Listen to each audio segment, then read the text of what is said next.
Hello everyone. In today's video, we're going to study the greatest common monomial factor. But before that, let's have a quick review of prime factorization. Prime factorization is breaking a whole number into product of its prime factors. It can be used to identify the common monomial to a group of terms. Let's have a simple example. Determine the prime factorization of 12. We know that 12 is the same as 3 times 4, but 3 is a prime and 4 is not yet a prime number. So we will expand 4 further. That will be 2 times 2. Now we have 3, 2, and 2. All of them are prime numbers. Therefore, we could say that the prime factorization of 12 will be 3 times 2 times 2. Again, this can be used in factoring. Example number 2. Factor completely. 6x cubed y squared. We're going to use the concept of prime factorization. So for prime factorization of 6, that is 2 times 3. While the prime factors for x cubed is x times x times x, while the y cubed have y times y.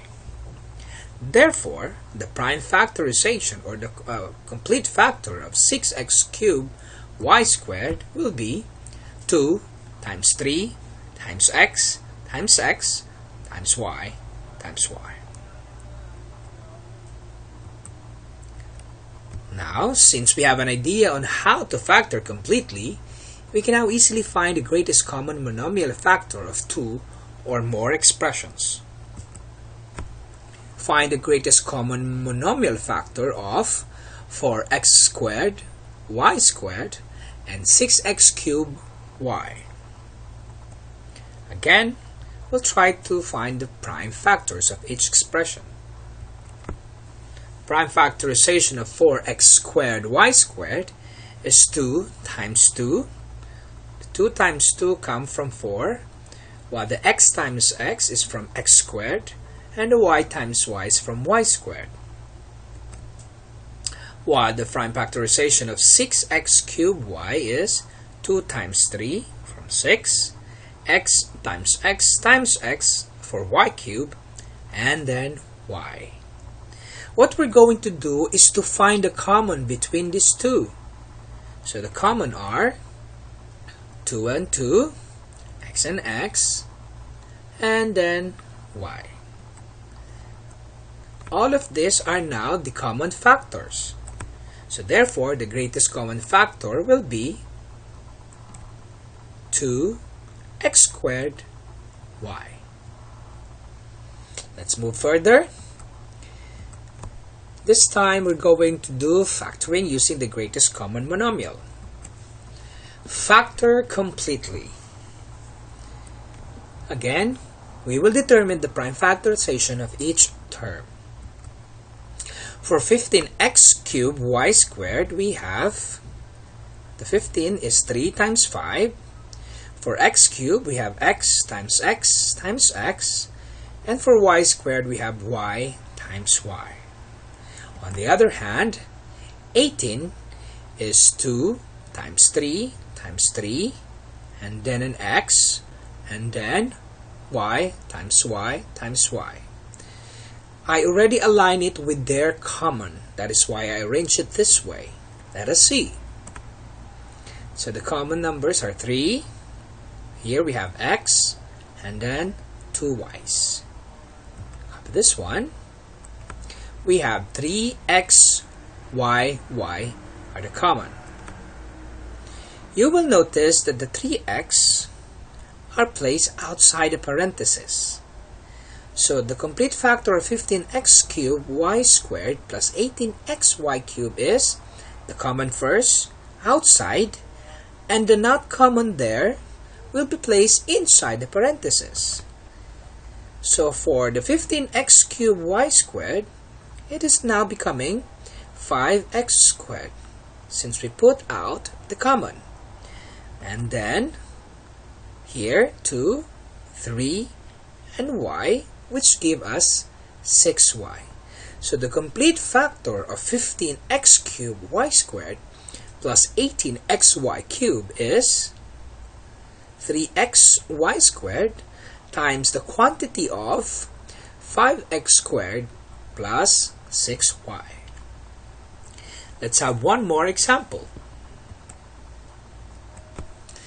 Factor completely 8a squared b cubed c squared plus 12a b cubed c squared minus 20 a squared b squared c cubed. So for the prime factorization of the first term, 8a squared b cubed c squared, we have 2 times 2 times 2 times a times a times b times b times c, b times c, and then times c. For the 12ab cubed c squared, this is the prime factorization. And for the negative 2 times 2 times negative 5, by the way, you could place negative anywhere here, or you could put it at the very beginning. And then we have the a times a, b times b, and then c times c times c. Now let's have the common among them. So we have here 2, a, b, b, c, and c. So the complete factor will be, for this one, we have 2 times 2 is 4, and then an a, and then 2 b's means b squared, and c times c means c squared, times the quantity of the remaining numbers. For the first term, we have 2ab, which is here. For the second term, we have 3 and just a b. And then for the third term, we have negative 5 and a, and then c.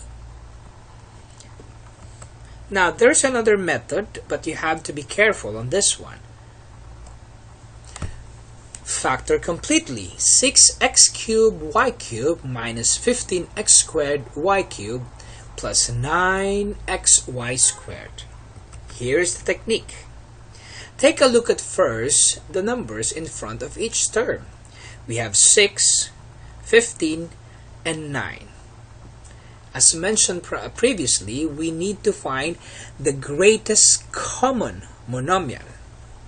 So we will find first what is the greatest number that you could use to divide 6, 15, and 9.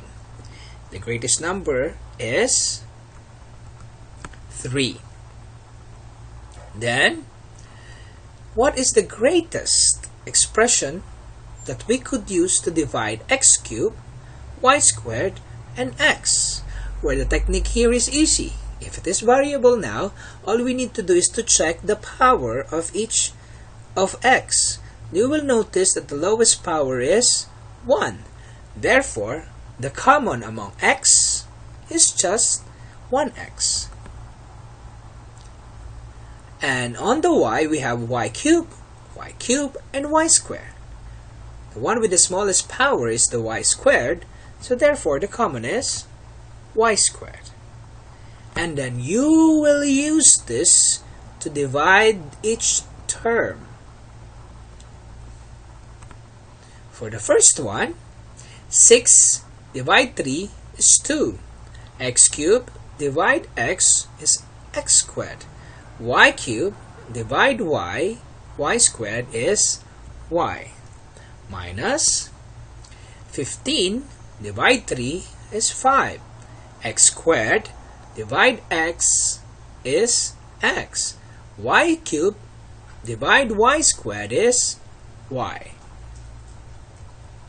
And lastly, 9 divide 3 is 3. X divide x is 1, so 3 times 1 is still 3.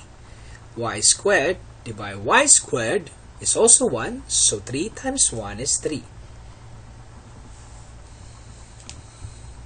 Now let us check your understanding.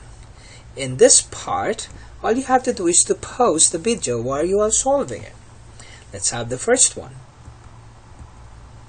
Question number 1. Determine the prime factorization of 21 x squared y cubed.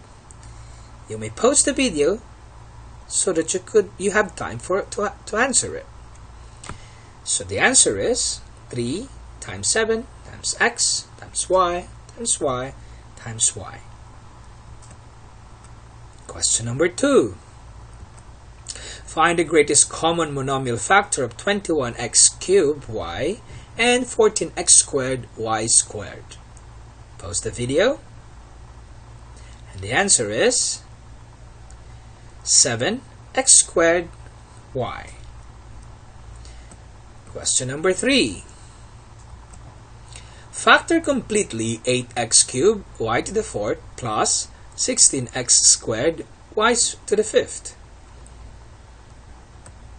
The answer is 8x squared y to the 4th times the quantity of x plus 2y. And question number 4. Factor completely 12x to the 4th y to the 5th z squared minus 15x cubed y z to the cube plus z cubed plus 21x squared y cubed z. Pause the video. And the answer is 3x squared yz times the quantity of 4x squared y to the 4th z minus 5x z squared plus 7y squared. That's it for today. Thank you and continue practicing. It's easy if math is easy if you will always practice. Don't forget to share it with your friends. Have a nice day, everyone.